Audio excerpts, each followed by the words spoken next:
अच्छा, तो जाने से पहले हमने प्रूडेंस कॉन्सेप्ट पे बेस करती हैं, और प्रूडेंस कॉन्सेप्ट कहता क्या है कि आप तमाम जो एक्सपेक्टेड जो आपके एक्सपेंसेस या जो लॉसेस हैं, तमाम एक्सपेक्टेड एक्सपेंसेस या लॉसेस को रिकॉर्ड करें, और जो आपके ऐसे जो एक्सपेक्टेड इनकम्स या गेन्स हैं उसको आप तब तक रिकॉर्ड ना करें जिस वक्त तक वो हो नहीं जाते हैं। सेम इसी तरह जो ऑब्वियसली जो एक्सपेक्टेड एक्सपेंसेस हैं, अगर आप वो टाइम पे रिकॉर्ड कर लेंगे तो मैचिंग कॉन्सेप्ट जो है वो आपका वायलेट नहीं होगा। जैसे बैड डेट की हमने बात की थी, अगर सेल हमने की है और रेवेन्यू हमने 2019 में हमने कमाया है, तो 2019 का ही रेवेन्यू के अगेंस्ट 2019 में एक्सपेंस रिकॉर्ड हो जाना चाहिए। 2020 में रिकॉर्ड करेंगे तो रेवेन्यू एक साल में रिकॉर्ड कर रहे हैं, एक्सपेंस दूसरे साल में रिकॉर्ड कर रहे हैं, तो आपका मैचिंग कॉन्सेप्ट वायलेट हो जाएगा। ठीक है, तो जो प्रोविजंस हैं वो बेसिकली बेस जो है वो आपकी उस पर ही करती हैं, प्रूडेंस कॉन्सेप्ट पे जो है वो बेस करती हैं। अब इनमें जो जरूरी जो चीज है वो ये है कि हमने जैसे अभी थोड़ी देर पहले बात की कि जो लायबिलिटी अराइज होगी वो लायबिलिटी इन दो में से किसी एक रीजन की वजह से जो है वो आएगी। या वो लीगल ऑब्लिगेशन होगी, लीगल ऑब्लिगेशन की हमने जैसे बात की थी कि लीगल ऑब्लिगेशन जो है वो आपकी यानी, सर आपकी आवाज नहीं सही आ रही। अच्छा अच्छा, अब ठीक हो गई है कि नहीं हुई है? No sir. अभी भी ठीक नहीं हुई है? सर अब बेहतर है। अच्छा, बीच बीच में वो बस ये है कि थोड़ा थोड़ा आज कुछ इशू आ भी रहा है। अच्छा, तो जो लीगल ऑब्लिगेशन है वो ये है कि कोई आपने कॉन्ट्रैक्ट वगैरह साइन किया हुआ है या कोई लॉ वैसे आपके ऊपर एप्लीकेबल है कि आपको ये काम जो है वो लाजमी आपने करना ही करना है। तो अगर तो लोन एग्रीमेंट है तो लोन एग्रीमेंट में तो क्योंकि कॉन्ट्रैक्ट आपका साइन हुआ हुआ होता है, तो अब आपके लिए ये ज़रूरी है कि आपने हर सूरत में ये चीज़ जो है वो करनी, फॉलो करनी ही करनी है। अगर आपने किसी को कुछ चीज़ बेची है और आपने उसको जो है वो आफ्टर सेल सर्विसेज के लिए जो है वो लिख के दे दिया कि हम आपको ये प्रोवाइड करेंगे, तो then you are legally bound to do that. Constructive obligation जो है वो यानी कंस्ट्रक्टिव ऑब्लिगेशन ये होती है कि आपने सपोज लिख के तो नहीं दिया हुआ, लेकिन आपसे ये एक्सपेक्ट यही किया जा रहा है कि आप ये काम जो है वो करेंगे। सपोज कि मैं जो है वो प्रोडक्ट्स, मैं सेल फोन्स जो है वो अपने बेचता हूँ, और मैंने कोई एक्सप्रेसली लिख के जो है वो मैंने नहीं दिया हुआ कि अगर कोई आएगा एक साल तक तो मैं उसको उसका मोबाइल, और अगर उसमें कोई खराबी निकल आई तो मैं उसको उसका मोबाइल जो है वो फ्री में ठीक करके दूंगा। तो लिख के कहीं पे भी नहीं दिया हुआ, लेकिन हमजा आया तो मैंने अ, उसको उसका मोबाइल ठीक कर दिया फ्री ऑफ कॉस्ट। जवेरिया आई तो उनको भी ठीक कर दिया, माहीन आई तो उनको भी ठीक कर दिया, तैयब साहब को भी ठीक कर दिया, जीशान को भी ठीक कर दिया। तो अक्सा के जहन में ऑटोमेटिकली ये इमेज क्रिएट हो गया है कि लिखा हुआ तो नहीं है कहीं पे, बट इसने अपनी प्रैक्टिसेस से ये चीज इस्टेब्लिश कर ली है कि जब कोई इसके बाद इसके पास जाता है चीज ठीक करवाने के लिए, तो ये उनको चीज ठीक करके दे देते हैं। तो बिकॉज ये मैंने इंप्रेशन क्रिएट कर दिया है, तो अब अगर ये अक्सा भी जाएं अपना सेल फोन ठीक करवाने के लिए, तो मुझे इनको भी ठीक करके देना पड़ेगा, क्योंकि मैंने ये अपने लिए अपने ऊपर एक इम्प्लाइड, मैंने अपने ऊपर एक इम्प्रेशन क्रिएट कर लिया है, अपने ऊपर एक इम्प्लाइड रिस्पॉन्सिबिलिटी मैंने अज्यूम कर ली है कि जो भी मेरे पास आता है तो मैं उसको चीज जो है वो ठीक करके दे देता होता हूँ। तो लीगल ऑब्लिगेशन वो तब है कि जब आपका कोई लॉफुल कॉन्ट्रैक्ट हुआ हो, और जो कंस्ट्रक्टिव ऑब्लिगेशन है वो ये है कि आपने अपने एक्शंस के थ्रू ये चीज़ लोगों के जहन में डाल दी हो कि चीज़ जो है वो इसकी प्रैक्टिसेस ही ऐसी हैं कि ये काम करते होते हैं। तो अब इसमें जो उन्होंने effects of these above events on the organisation, obviously अगर तो फेवरेबल हुए तो एक्सपेक्टेड इनफ्लो ऑफ रिसोर्सेज होगा, और अब ये एक्सपेक्टेड इनफ्लो है, ये जो है ये आपको फ्यूचर में हो सकता है, अभी हुआ नहीं है। और इसी तरह अनफेवरेबल है तो एक्सपेक्टेड आउटफ्लो है कि ये जो फ्यूचर में ये अमाउंट मेरे पास से आउटफ्लो हो जाएगी, अभी हुई नहीं है। How these events should be handled by the organisation, तो contingent assets should not be recognized और contingent liabilities should be recognized if recognition criteria has met, लेकिन आमतौर पे ये ऐसा होता नहीं है। डेफिनेशन में हम देखते हैं, क्योंकि ये ज़रा हम अभी थोड़ी देर पहले भी बात कर रहे थे कि प्रोविजन हमने देख ली थी कि क्या होती है, लाइबिलिटी भी हमने देख ली थी कि क्या होती है, कि is a present obligation, liability is a present obligation, और प्रेजेंट ऑब्लिगेशन जो है वो अराइजिंग फ्रॉम पास्ट इवेंट्स, किसी उस पे पुराने इवेंट पे जो है वो बेस करती हो। ऑब्लिगेटिंग इवेंट क्या होता है कि जो लीगल या कंस्ट्रक्टिव ऑब्लिगेशन, लीगल या कंस्ट्रक्टिव ऑब्लिगेशन जो है वो आपके ऊपर अगर लगी हुई हो, you are legally bound to do that, और you have created some sort of an implied obligation on yourself, तो तब आप कहेंगे कि अब मुझे ये चीज़ जो है वो पूरी करनी पड़ेगी। फिर उन्होंने लीगल ऑब्लिगेशन और कंस्ट्रक्टिव ऑब्लिगेशन की जो है वो एग्जांपल्स भी दे दी। ये जो स्लाइड्स दी हैं मैंने आपके साथ शेयर भी की हुई हैं, तो ये आप बाद में इसको देख भी सकते हैं कि अब ये यहाँ पे देखें ना, कंस्ट्रक्टिव ऑब्लिगेशन में लिखा हुआ भी है कि is an obligation that is derived from an entity's actions, तो by an established pattern of past practices, published policies, or a sufficiently specific current statement, the company has indicated to other parties that it will accept certain responsibility. कि आपने कोई past में हो सकता है कि कोई ऐसे जो है वो आपने कोई पब्लिश किए हुए हों डॉक्यूमेंट्स वगैरह, या कोई पास्ट में ऐसी बात की भी है, या कोई स्टेटमेंट आपने दे दी है जिससे आपने वो जिम्मेदारी अपने ऊपर ले ली है कि यार ये काम हम करेंगे, तो ये होगी जी कंस्ट्रक्टिव ऑब्लिगेशन। कॉन्टिंजेंट लायबिलिटी अब क्या होती है, हमने सर ये एक क्वेश्चन था। जी जी जी जी सर क्वेश्चन ये था कि जिस तरह आपने कहा कंस्ट्रक्टिव लाइबिलिटी जो है वो आपकी प्रैक्टिस से क्रिएट होती है, हाँ ठीक है, मतलब उसकी कोई लीगल ऑब्लिगेशन नहीं है आपके ऊपर, कोई लॉ नहीं है उसके बारे में। तो अगर वो कंपनी फुलफिल ना करे तो उनको कोई, उनके अगेंस्ट कोई लीगल एक्शन तो नहीं कोई लिया जा सकता, बस उनकी गुडविल ही हर्ट होगी। नहीं, उसको हम यानी वो कर सकते हैं, लीगल एक्शन ले सकते हैं, क्योंकि इन्होंने प्रेसिडेंस पहले से सेट कर रखा है। ये जैसे यहाँ पे भी अभी है ना कि एक मिनट इसको मैं जरा हटा दूं, यहाँ पे भी जैसे ये आ रहा है कि by an established pattern of past practices, published policies और सफिशिएंटली स्पेसिफिक करंट स्टेटमेंट। अब ये सारी चीजें वो कर चुका है, पहले भी कर चुका है, और कोई पुरानी पब्लिश्ड पॉलिसीज भी इसकी पहले ऐसी रही हैं। तो अब अगर इसने उनको कैंसिल नहीं किया हुआ कि यार मैं आज के बाद से ये काम नहीं करके दूंगा, तो अगर आप ये काम आज तक करते आए हैं तो इसका मतलब है कि आपको अब भी ये काम करना पड़ेगा। आपने उसको कैंसिल नहीं किया हुआ तो इसका मतलब है कि अब भी आप वो काम करेंगे, और you are answerable to that.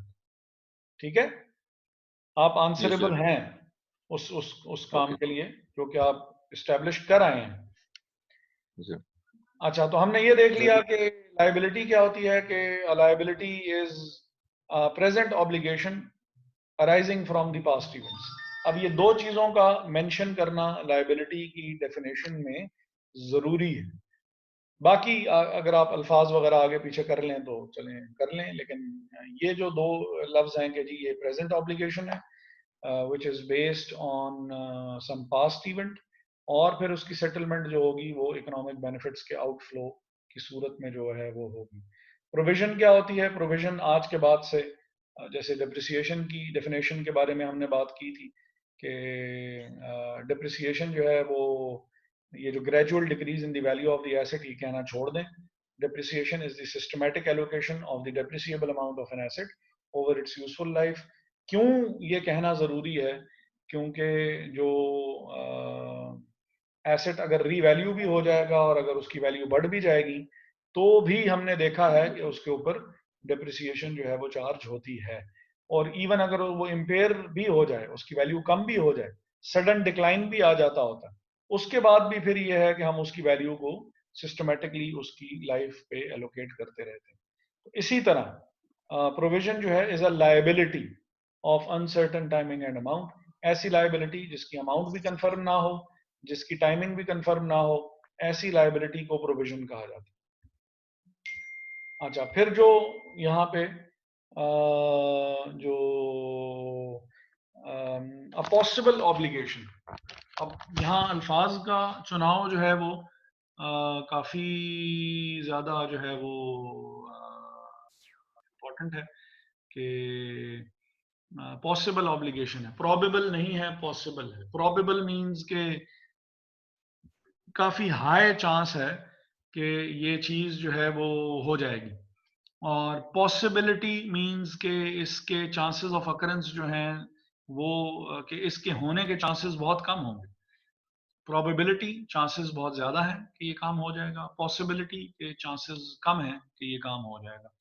तो खैर अ पॉसिबल ऑब्लिगेशन कि बहुत कम चांस है कि ये हमारी लायबिलिटी बन जाए, that arises from past events and whose existence will be confirmed only by the occurrence or non-occurrence of one or more uncertain future events not wholly within the control of the entity। तो इसमें जो जो important चीजें जो note करने वाली वो ये हैं कि एक तो ये पॉसिबल ऑब्लिगेशन, दूसरी चीज जो है वो वही है क्योंकि लायबिलिटी है तो ये पास्ट इवेंट से ही ड्राइव जो है वो हो रही होगी, और जिसकी एग्जिस्टेंस कंफर्म होनी बाकी है अभी, whose existence will be confirmed, जिस जो जो अभी कंफर्मेशन होनी बाकी है, और वो कंफर्मेशन किसी ऐसे इवेंट पे बेस करती है जो कि अनसर्टन है, और फ्यूचर इवेंट्स हैं, अनसर्टन फ्यूचर इवेंट्स हैं जिनके ऊपर इसका होना या ना होना डिपेंड करता है, और ये not Holi with in the control of the entity है कि एंटिटी के कंट्रोल में भी वो इवेंट नहीं है। जिस इवेंट पे ये बेस करते हैं वो इवेंट भी एंटिटी के कंट्रोल में नहीं है। आसान अल्फाज में एक ऐसी लायबिलिटी जिसके एक ऐसा इवेंट जिसका लायबिलिटी बनने का चांस बहुत ही कम हो, ऐसे इवेंट को हम कॉन्टिंजेंट लायबिलिटी कहेंगे। ऐसी obligation which is based on some past event, लेकिन जिसकी कंफर्मेशन अभी होना बाकी है और जो कि किसी जो कि फ्यूचर में जाके कंफर्म होगी, और जब फ्यूचर में जाके कंफर्म होनी है वो जिस फ्यूचर इवेंट में वो जाके कंफर्म होनी है वो फ्यूचर इवेंट हमारे हाथ में नहीं है। सपोज आपके ऊपर जो है वो केस हुआ है and you are very much sure कि वो केस जो है वो आप जीत जाएंगे, तो ये केस जो है वो आपकी कॉन्टिंजेंट लायबिलिटी है। लोगों को बता देना जरूरी है कि मेरे ऊपर केस हुआ है, लोगों को ये बता देना भी जरूरी है कि ये केस मैं जीत जाऊंगा, और इसका लायबिलिटी बन जाना इस केस का बहुत ही जो है वो मुश्किल है। ज्यादा इसके चांसेस यही हैं कि मैं जीत जाऊंगा। आपने सपोज किसी की गारंटी दी हुई है, तो वो गारंटी जो है वो is a contingent liability. Suppose के मैं जो है वो जुन्नुरैन साहब जो कि पता नहीं नहीं हमारे साथ हैं कि नहीं है। जुन्नुरैन साहब को उनकी मैं गारंटी मैंने दी कि बैंक लोन इन्होंने लेना था और इनके पास जो है वो कोई एसेट्स नहीं थे जो कि ये बैंक के पास जो है वो सिक्योरिटी के तौर पर रखवा सकते। इन्होंने मुझसे रब्ता किया, मैंने कहा जी ठीक है, मैं आपकी गारंटी दे देता हूं। अब अगर तो मुझे पता है कि जुन्नुरैन साहब बैड डेट कर जाएंगे और लोन मुझे पे करना पड़ जाएगा और मैं फिर भी गारंटी दे देता हूं, तो मुझसे बड़ा बेवकूफ आदमी कोई नहीं है कि जुन्नुरैन साहब का लोन मैं अपने जिम्मे खुद ले रहा हूं। क्योंकि अगर मैं गारंटी दे रहा हूं तो जुन्नुरैन साहब अगर भाग गए तो सबसे पहला बंदा जो पकड़ा जाएगा वो मैं ही हूंगा, क्योंकि गारंटी मैंने ही दी थी कि ये भाग के कहीं नहीं जाएगा, ये लोन आपको पे कर देगा। तो अगर आपने कोई गारंटी दी हुई है तो that guarantee is a contingent liability. You know कि डिफॉल्ट नहीं होने लगा है, लेकिन फिर भी इस चीज को शो करना जरूरी है कि मैंने गारंटी दे रखी है। आप लोगों के जहन में होना चाहिए, फाइनेंशियल स्टेटमेंट्स के पढ़ने वाले के जहन में ये होना चाहिए कि मैंने जो है वो गारंटी दी हुई है और वो गारंटी जो है वो फ्यूचर में हो सकता है मुझे पे करनी पड़ जाए। तो लाइबिलिटीज की अगर हम चांसेस ऑफ अकरेंस के लिहाज से देखें तो 3 कैटेगरीज हैं। नंबर 1 इज लाइबिलिटी जिसके चांसेस ऑफ अकरेंस जो हैं वो 100% हैं। नंबर 2 प्रोविजन जिसके चांसेस ऑफ अकरेंस जो हैं वो ऑलमोस्ट 50-50% हैं। और कॉन्टिजेंट लाइबिलिटी जिसके चांसेस ऑफ अकरेंस जो हैं वो very remote, very low chances हैं कि ये काम जो है वो हो जाएगा। तो लाइबिलिटी है और प्रोविजंस हैं और कॉन्टिजेंट लाइबिलिटीज हैं।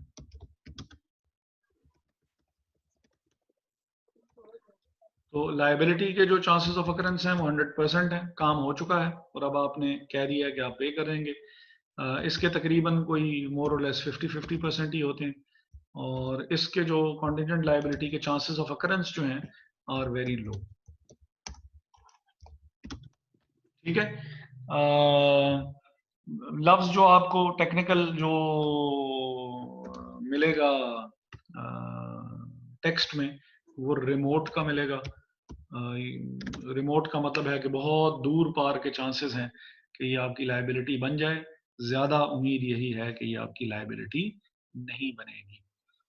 बैलेंस शीट में लाइबिलिटीज तो ऑब्वियसली शो की ही जाती हैं, प्रोविजंस भी जो होती हैं ये भी लाइबिलिटीज के तौर पे शो की जाती हैं, क्योंकि डेफिनेशन में ही हमने देख लिया कि बैलेंस शीट में यानी इनकी अमाउंट शो की जाएगी। बैलेंस शीट में जो है वो इसकी अमाउंट भी शो की जाएगी जो हमारी प्रोविजंस होती हैं। और जो कॉन्टिजेंट लाइबिलिटीज होती हैं, कॉन्टिजेंट लाइबिलिटीज की अमाउंट शो नहीं की जाती, नो अमाउंट, बल्कि इनका सिर्फ और सिर्फ डिस्क्लोजर जो है वो दिया जाता है। इनको सिर्फ एक्सप्लेन ही किया जाता है, इनकी अमाउंट जो होती है वो नहीं लिखी जाती, इनको सिर्फ हम डिस्क्लोज करते होते हैं। ठीक है।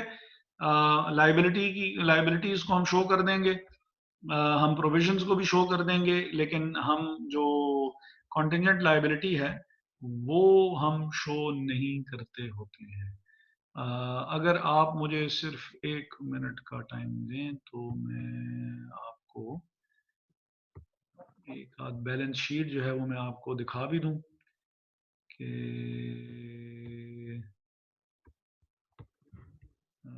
कहाँ गया।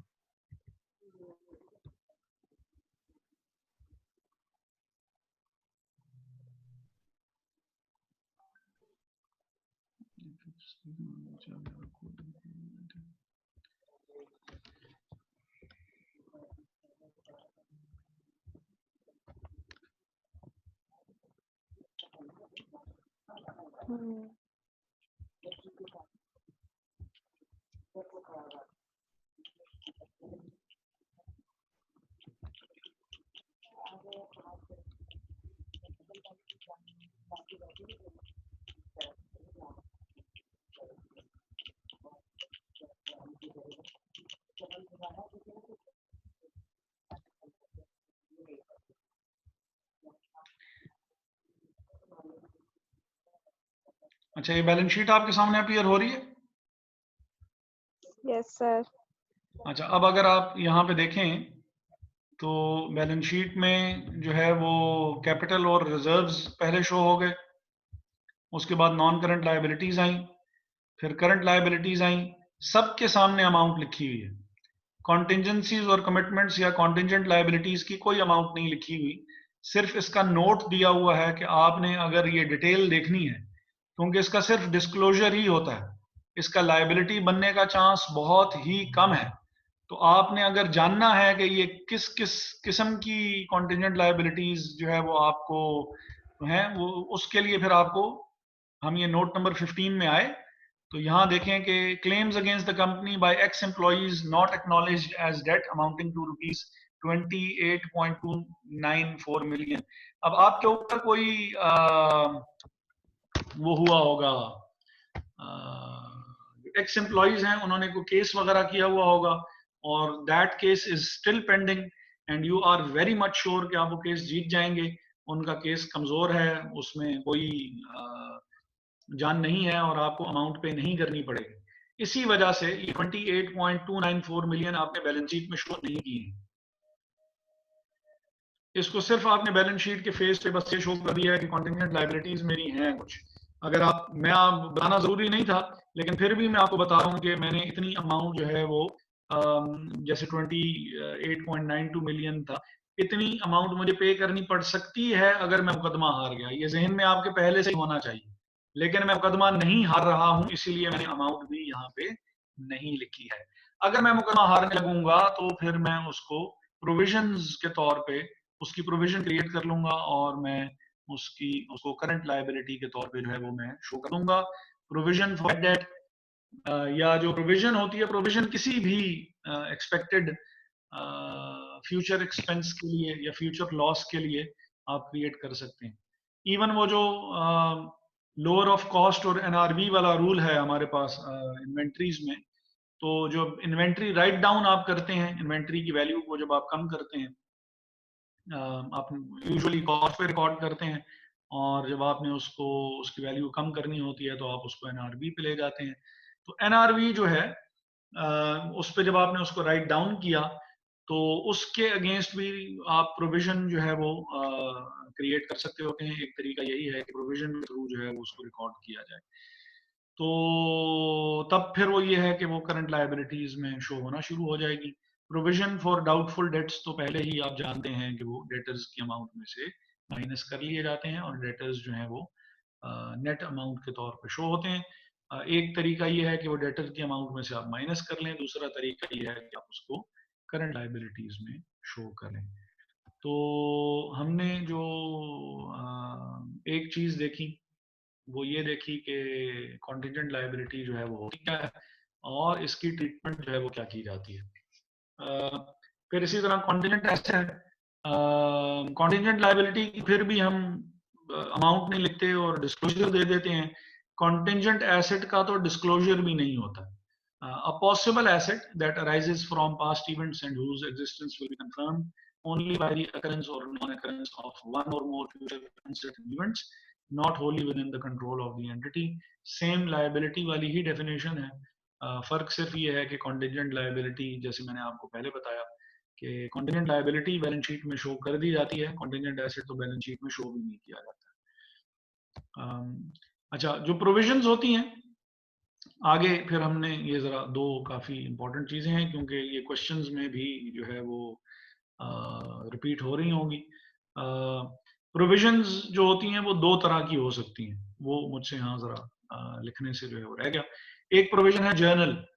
जर्नल प्रोविजन क्या है कि out of all my debtors 5% of the debtors और 3% ऑफ द डेटर्स और 2% of the debtors will not pay me the amount that is due। और एक प्रोविजन जो होती है वो स्पेसिफिक भी होती है। सपोज आउट ऑफ यू 36 मुझे पता है कि जो अनमोल हैं, अनमोल ने तो पैसे देने ही नहीं है और वो हमने क्योंकि उन्होंने बैंक्रप्सी फाइल की है, बैंकरप्ट हो चुकी हैं, हमें पता है, वो कोर्ट में जा चुकी हैं कि मुझे बैंकरप्ट करार दिया जाए।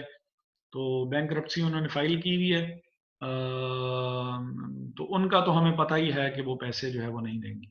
तो बाकी जो आप 36 में से नूरिया जो है वो तो निकल ही गई, और जो रिमेनिंग है 35, उन 35 में से सपोज के 3%, वी डोंट नो एग्जैक्टली के who will be included in that or who would be in that 3% or 5% or 6%, but we know कि आउट ऑफ द टोटल इतने लोगों ने पैसे नहीं देने। ठीक है, तो ये हो गई जनरल प्रोविजन, और स्पेसिफिक प्रोविजन वो है जो कि हम क्रिएट करेंगे नूरिया के अगेंस्ट। अब इसी किस्म की जो स्पेसिफिक प्रोविजंस होती हैं उसकी एक एग्जांपल ये ऑनरस कॉन्ट्रैक्ट है। Onerous contract is a contract in which the unavoidable cost of meeting the obligation under the contract exceed the economic benefits expected to be received under it. अब suppose के मैंने वासिक के साथ जो है वो एक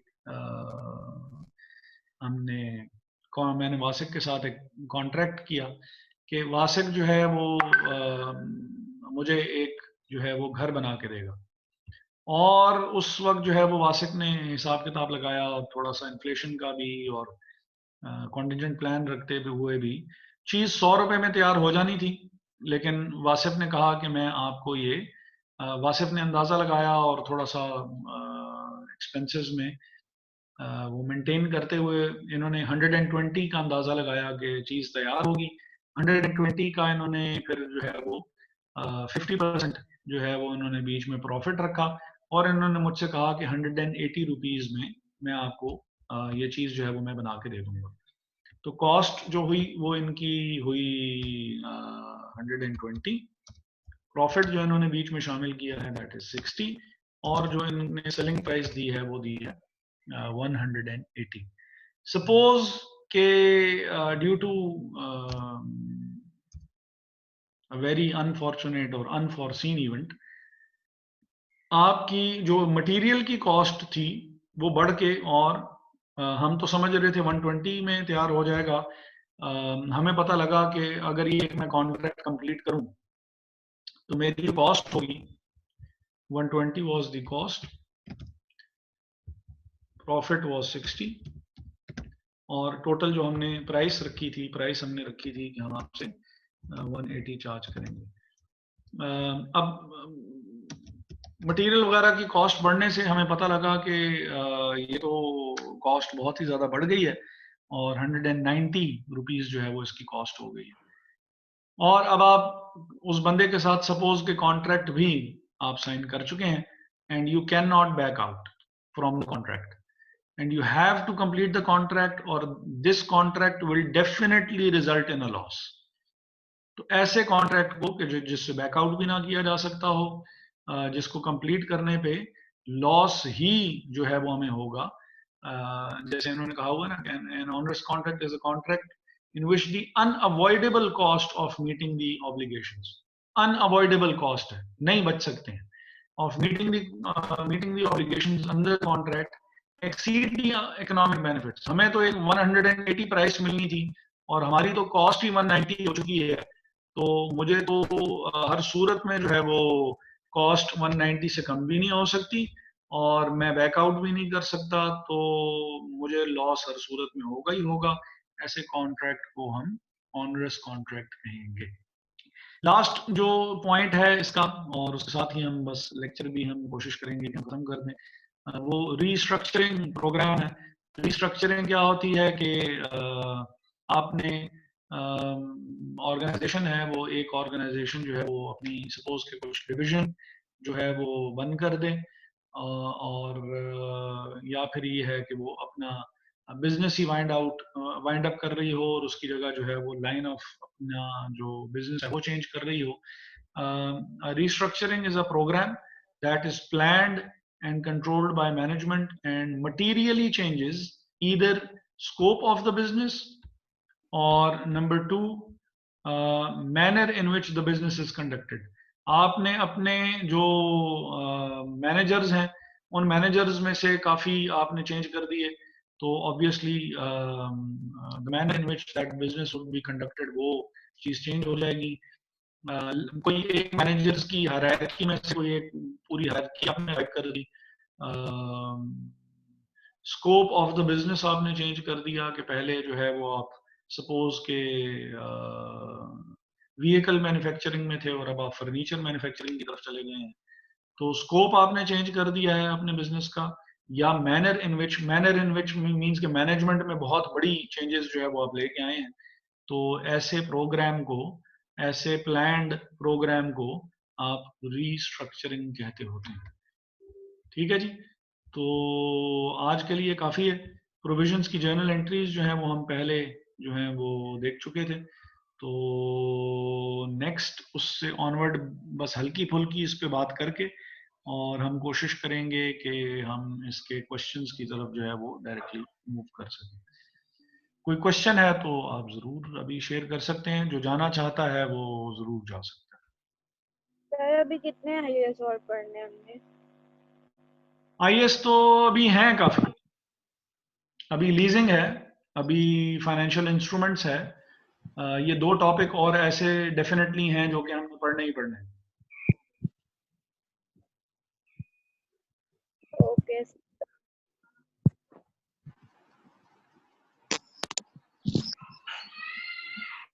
क्वेश्चन नहीं है कोई? सर एक बोरोइंग कॉस्ट के उससे पूछूं सर एक क्वेश्चन? जी जी जी जी जी जी। सर वो क्वेश्चन जो था सर हमारा, वो 13 नंबर क्वेश्चन जो था, हाँ सर उसके अंदर सर हमारे जो फर्स्ट 4 मंथ थे ना, उसके अंदर सर हमने 10 मिलियन जो हमारी रनिंग फाइनेंस थी सर, वो हमने वापस कर दी सर प्लस में से। ठीक है। ठीक है सर, सर वो हमने वापस कर दी, तो उसके बाद सर उस पे जो हमें इंटरेस्ट पे करना होगा सर, क्या वो भी हम उसी सरप्लस से पे करेंगे? नहीं देखिए, सरप्लस तो आप कहीं ना कहीं वो कर चुके होंगे। सरप्लस तो 4 महीनों के बाद आया, ठीक है, यानी अगर आपका कोई इंटरेस्ट उस वक्त तक बन रहा है जो 4 महीनों का जी है, सर। तो आप वो भी अगर उसमें से बिल्कुल पे करना चाहें तो पे कर सकते हैं, बिल्कुल हो सकता है। सर मतलब वो तो हमने लिया था और सर उसके ऊपर यानी 14% आप इंटरेस्ट था। कहना ये चाह रहे हैं, सपोज कि अगर रनिंग फाइनेंस फैसिलिटी 10 मिलियन थी और उसके ऊपर 4 महीनों का इंटरेस्ट जो है वो सपोज 4 मिलियन ही बनता है, तो अब सर जब मतलब हम हमने वो आपने कहा जब एक चीज लगा लो तो उस पे इंटरेस्ट चार्ज होता रहता है, ठीक है? बिल्कुल सही है। देखिए 10 जी सर। तो मिलियन 10 मिलियन की रनिंग फाइनेंस थी जो आप बात कर रहे हैं, मैं उस रनिंग, जो मुझे समझ में आ रही है, 10 मिलियन जी की सर। रनिंग फाइनेंस थी। सपोज जिस वक्त हमने स्पेसिफिक लोन, हमारे पास सरप्लस बचा, और सरप्लस सपोज हमारे पास बचा जो है वो 20 मिलियन बचा, सपोज यस 10 सर। मिलियन जो है वो हमारा रनिंग फाइनेंस फैसिलिटी हम सरप्लस से पहले पहले तक ले चुके थे। जी सरप्लस सर। बचा हुआ है 20, और रनिंग जी सर। फाइनेंस फैसिलिटी 10 मिलियन की हमने इस्तेमाल की हुई है। अब 20 जी मिलियन सर। जो हमारे पास फालतू है, सबसे पहले एक तो ये 10 मिलियन इसमें से हमने पे कर दिया, पीछे रह गए 10 जी मिलियन। सर। अब आप ये कह रहे हैं कि ये जो 10 मिलियन वापस किए हैं रनिंग फाइनेंस फैसिलिटी, जी क्योंकि सर। लेते साथ ही इसके ऊपर इंटरेस्ट लगना शुरू हो गया था, तो सपोज वो जी सर। इंटरेस्ट बन गया था 3 रुपए, तो क्या वो जो जी तीन सर। रुपए हैं, ये जो जी सरप्लस सर। 10 वापस करने के बाद भी जो 10 बच गए हैं, क्या ये 3 रुपए जी का सर। इंटरेस्ट इसमें से हम माइनस कर सकते हैं, पे कर सकते हैं? जी बिल्कुल सर, हो यही सकता क्वेश्चन है है, बिल्कुल हो सकता है। सर। मतलब इस तरह पॉसिबिलिटी है कि अगर हम इसमें से लेस कर भी सकते हैं, और या इसको हम रिकॉर्ड करके बाद में भी सर हम, मतलब ये कि हम इसको लेस करेंगे, इसकी समझ नहीं आ रही थी मुझे कि इसको हम लोग अब लेस करेंगे। आप जो सरप्लस अब आपके पास तो बच जाएगा ना, सरप्लस 7 सर, मिलियन बच गया, ठीक है। तो इंटरेस्ट को हम कैपिटलाइज करते हैं ना सर, क्वेश्चन मेरा ये है कि हम इंटरेस्ट को कैपिटलाइज करते हैं, तो सर जब हमने पे कर दिया तो अगर उसका तो इंटरेस्ट, तो उसका इंटरेस्ट जो है क्या हम कैपिटलाइज करेंगे या उसको हम लेस करते रहेंगे जब हमने पे कर दिए? देखें, अब अगर तो वो रनिंग फाइनेंस फैसिलिटी प्रोजेक्ट में इस्तेमाल हुई है, तो फिर जी तो सर। वो प्रोजेक्ट को कैपिटलाइज हो जाएगी। Okay sir. अगर वो रनिंग फाइनेंस फैसिलिटी किसी और काम के लिए इस्तेमाल हुई है, तो फिर वो जी इंटरेस्ट सर। एक्सपेंस के तौर पे इनकम स्टेटमेंट में अपीयर होगी। इंटरेस्ट के तौर पर अपीयर होगी। ये बात तो हो गई, ये है इशू सेपरेट। ये तो ये है ओके कि सर। उस इंटरेस्ट की ट्रीटमेंट क्या की जाए। वो जो 3 रुपए का जी इंटरेस्ट सर। आया था उसको जी सर। हमें शामिल करना है एसेट में, या उसको हमने जी चार्ज करना है एक्सपेंस के तौर पे, ये तो एक सेपरेट इशू है। आपका जो क्वेश्चन ये है, 20 रुपए का मेरे पास सरप्लस पड़ा हुआ है। आवाज कट रही है आपकी। अच्छा, वो बीच में फिर वो जरा कनेक्शन जो है वो भी, आपका जो सवाल था ना, जो पहले वाला सवाल आपका ये था, और वो इससे जरा जी हट सर। के आपका सवाल ये था कि 20 रुपए का मेरे पास जो है वो है सरप्लस है, 10 रुपए रनिंग फाइनेंस सरप्लस। कर दिए, वापस कर दिए, पीछे मेरे पास रह गए 10। इंटरेस्ट भी जब लोन वापस करोगे तो लाजिम बात है इंटरेस्ट भी साथ में वापस करना पड़ेगा। अब वो जो इंटरेस्ट साथ में पे कर रहे हैं आप, वो भी सरप्लस ही पे करें, तो मैं कह रहा हूँ बिल्कुल पे कर दें। पे तो कर दिया, जी अब उसको सर। ट्रीट क्या किया जाए, ये जो इंटरेस्ट पे किया है, यस सर। ये इंटरेस्ट पेमेंट की ट्रीटमेंट क्या की जाए। अगर तो ये अमाउंट जो 10 मिलियन की थी, जिसके ऊपर 3 जी मिलियन सर। का इंटरेस्ट बन रहा है, अगर तो ये अमाउंट इनकर हुई है एसेट के ऊपर, तो फिर तो ये 3 मिलियन का पेशुदा इंटरेस्ट जी सर। कैपिटलाइज हो जाएगा। और ओके अगर सर। ये 3 मिलियन का पेशुदा इंटरेस्ट, अगर ये 10 मिलियन हमने एसेट के ऊपर नहीं लगा, तो फिर ये एक्सपेंस के तौर पे इनकम स्टेटमेंट में रिकॉर्ड होगा।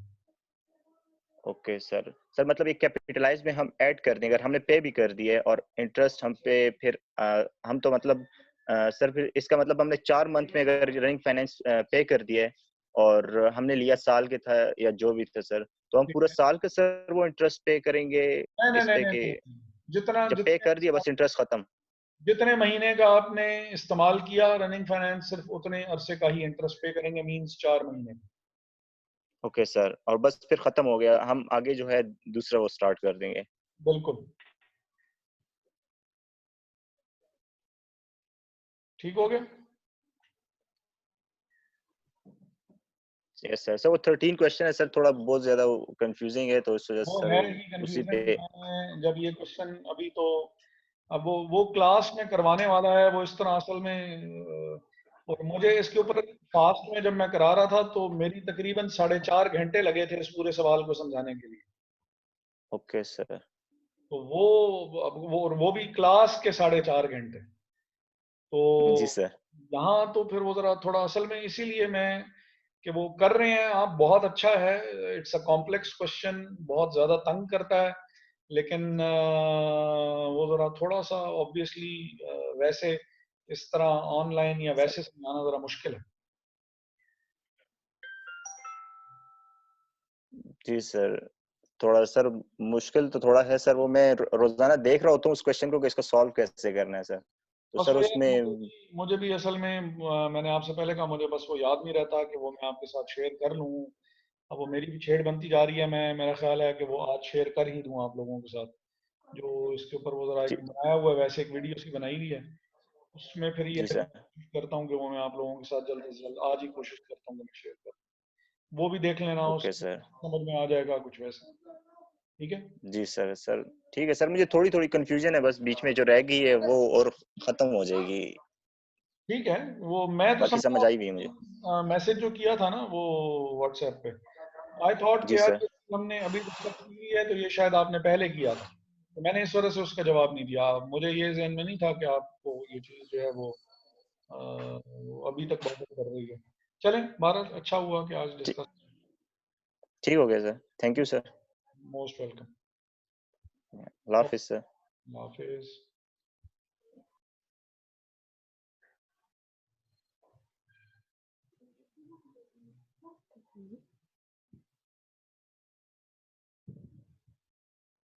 आई भी है जी, मेल आई भी है।